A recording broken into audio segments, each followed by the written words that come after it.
भारत ने मालदीव्स को फिर एक प्रकार से $50 मिलियन दे दिए हैं। ये भारत ने बहुत बड़ी मदद करी क्योंकि मालदीव्स के लिए $50 मिलियन एक बहुत बड़ा अमाउंट है दोस्तों। It's a very big amount for Maldives. Bharat के लिए रेजगारी हो सकती है, भारत के लिए छुट्टे चिल्लड़ हो सकते हैं, लेकिन मालदीव्स के लिए यह जिंदगी और मौत का सवाल है। भारत ने कल मालदीव्स के लिए ट्रेजरी बिल के थ्रू $50 मिलियन का एड पास करके उसको दे दिया। हमने उनको $50 मिलियन क्यों दिए? इसके पीछे की रणनीति बड़ी सिंपल है। मालदीव्स में भारत की तरफ से बहुत सारे इंफ्रास्ट्रक्चर प्रोजेक्ट्स चल रहे हैं, लेकिन भारत अगर अपने इंफ्रास्ट्रक्चर प्रोजेक्ट्स वहां पर कंटिन्यू करता रहेगा तो वो लोगों के मन और लोगों के प्रति अपनी जो सहमति है उसको बढ़ाएगा। और इसे हम ये डिड्यूस कर सकते हैं कि मालदीव को झुकना पड़ेगा इंडिया के आगे, और इंडिया जो है मेरे ख्याल में वो झुक भी रहा है, वो अपने रिलेशन स्ट्रॉन्ग कर रहा है इंडिया के साथ। बैक मूसा जमीर ने हाथ जोड़ के बोला कि डॉक्टर साहब इतना तो आप कर दें, ठीक है, क्लास आप मेरी ले लीजिए। मेरा राष्ट्रपति आएगा मोहम्मद मूसा, उसको भी जलील कर लीजिएगा, लेकिन पैसा भी दे दीजिए, क्योंकि सर अगर ये पैसा आप नहीं देंगे तो मालदीव्स खतरे में है। भारत ने बोला डन, इसको अप्रूव करा डॉक्टर एस जयशंकर ने, और मालदीव्स का ट्रेजरी बिल वाला जो मामला था 1 साल के लिए और भारत ने मान लीजिए इन्वेस्ट कर दिया मालदीव्स में, उनको पैसे पकड़ा दिए $50 मिलियन। चेंज इसलिए है बिकॉज इनको पैसे चाहिए। यहाँ पे सबसे ज्यादा उनको पता है इंडिया इनको अनकंडीशनली सपोर्ट करती है हमेशा।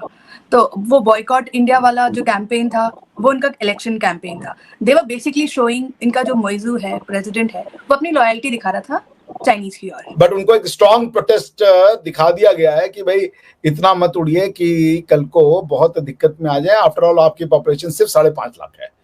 जय हिंद दोस्तों मालदीव को एक और भीख भारत ने दे दी है और एक और एहसानों तले मालदीव भारत के दब गया है।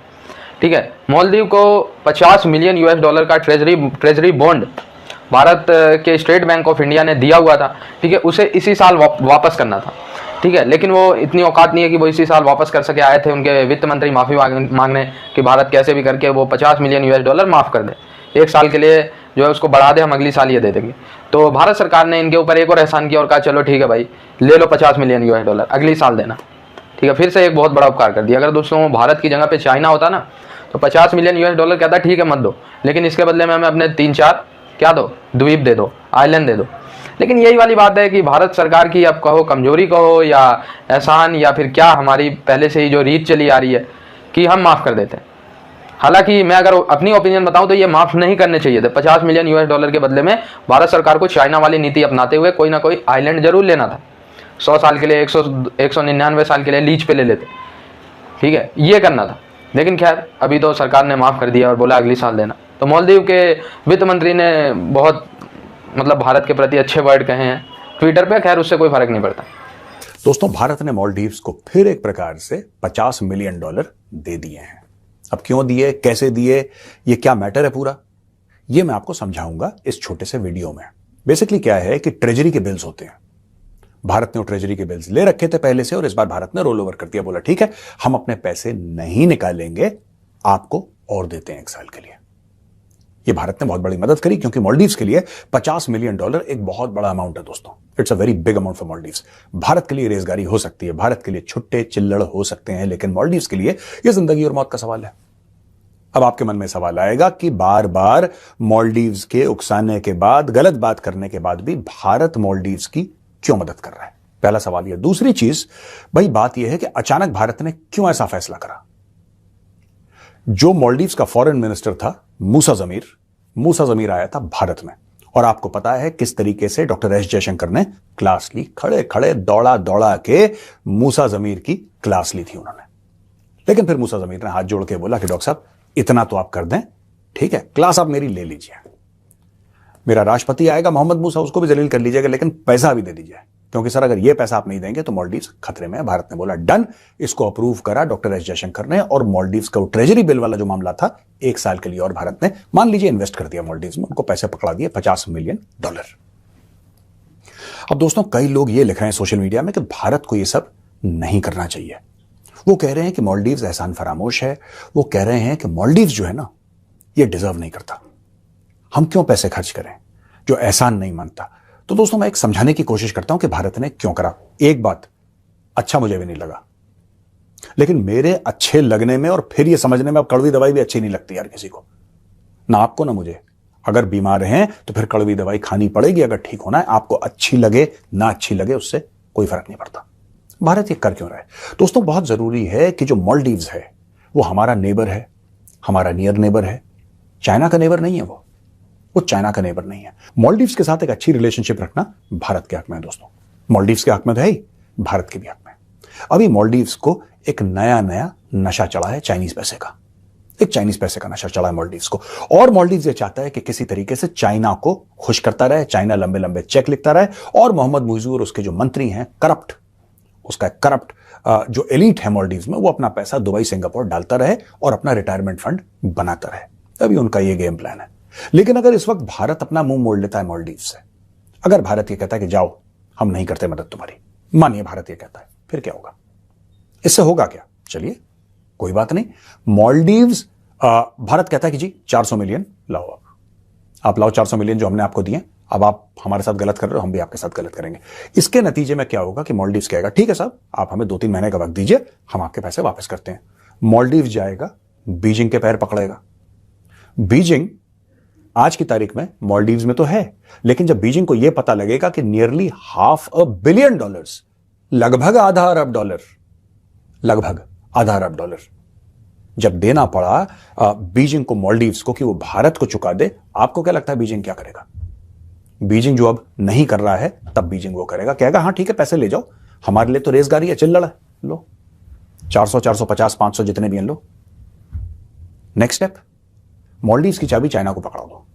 दोस्तों, यही चीज पाकिस्तान में हुई थी, और अगर भारत ये कर देता है, और भारत अगर नजरें मोड़ देता है मालदीव्स से और मालदीव्स की मदद करना बंद कर देता है, तो भारत अपने नेबरहुड में कुछ 100 किलोमीटर दूर भारत एक नया पाकिस्तान खड़ा कर रहा है।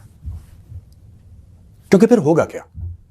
फिर होगा कि आज तो मालदीव्स की पॉलिसी है, उसमें चाइना का इंफ्लुएंस है, यह बात तय है, यह हमें मानना पड़ेगा कि चाइना का जबरदस्त इंफ्लुएंस है मालदीव्स की पॉलिसी में। लेकिन अगर भारत अपना मुंह मोड़ लेता है, तो भारत के पास जो थोड़ा बहुत मालदीव्स के ऊपर आज भारत कुछ कह सकता है, कुछ कर सकता है, जिसकी वजह से उसके भी मंत्री भारत में आते हैं और भारत से मदद मांगते हैं, कल ये दरवाजे बंद हो जाएंगे। तो क्या हमें मालदीव्स को बिल्कुल इग्नोर करना चाहिए? बिल्कुल नहीं। इंडिया आउट कैंपेन इन्हीं की गवर्नमेंट ने चलाया था, और उसके बाद इंडिया की को फोर्स भी किया कि आप अपने सैनिक बाहर ले जाइए।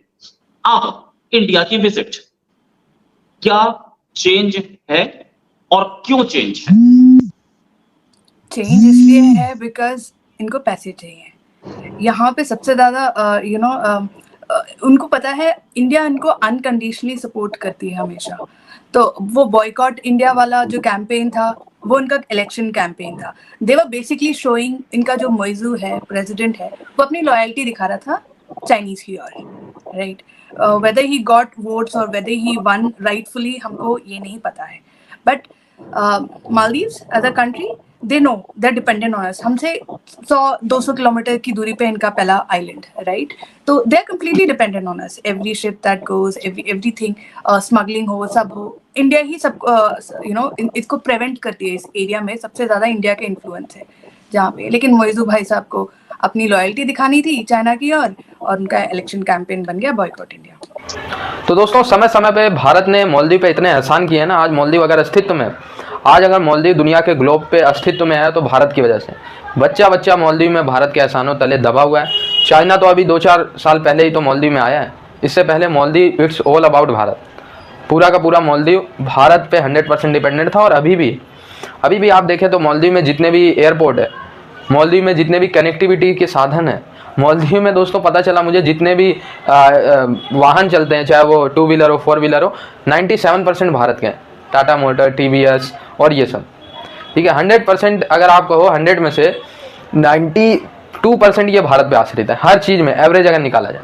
मैं एक बहुत पुरानी रिपोर्ट पढ़ रहा था जब विवाद हुआ था, तो ओवरऑल हर सेक्टर की अगर हम कंबाइन करें तो 90% से ज़्यादा ये भारत पे रिलाई करते हैं, और 5% के आसपास चाइना पे। हालांकि चाइना का शेयर पिछले 2 साल में ही 5% हो गया, ठीक है। बहुत तेज़ी से चाइना का शेयर बढ़ा है, लेकिन इतना भी नहीं बढ़ी है। हाँ, चाइना बहुत सेक्टर में काम कर रहा है, लेकिन भारत जितने सेक्टर में ऑपरेट कर रहा है मालदीव में, उतने सेक्टर में नहीं। भारत ने मालदीव के खाने पीने से लेके पहनने तक, ठीक है, हर चीज़ पे मालदीव को एक्सेस दिया हुआ है। अगर आज भारत पूरा एक्सेस कट कर देता है ना मालदीव से, तो इनकी हालत तहस नहस हो जाएगी, ये अफ्रीका के किसी देश जैसे बन जाएंगे। लेकिन वही वाली बात है कि भारत इतना बड़प्पन दिखाता है और इतना बड़ा दरिया दिली का उदाहरण देता है कि मतलब समझ नहीं आता कि ये दुनिया ऐसी नहीं है कि जिसमें सबको माफ़ किया जाए और भाईचारा समझ के काम किया जाए। ठीक है, अब ये 50 मिलियन US डॉलर जिस तरीके से भारत ने 1 साल के लिए दे दिया है ऐसे देश को, जो मुझे नहीं लगता अब भारत के साथ फ्रेंडली होने वाला है, क्योंकि मालदीव की जनता ने खुद मोहम्मद मुइज़ को वोट देके फिर से जीता है। तो आई डोंट थिंक कि ये फैसला सही है, लेकिन गवर्नमेंट ने लिया है तो और कुछ मेरे से बेहतर ही सोचा होगा। बाकी आप लोग जुड़े रहे ऐसी वीडियोज़ के लिए, तब तक के लिए धन्यवाद। जय हिंद।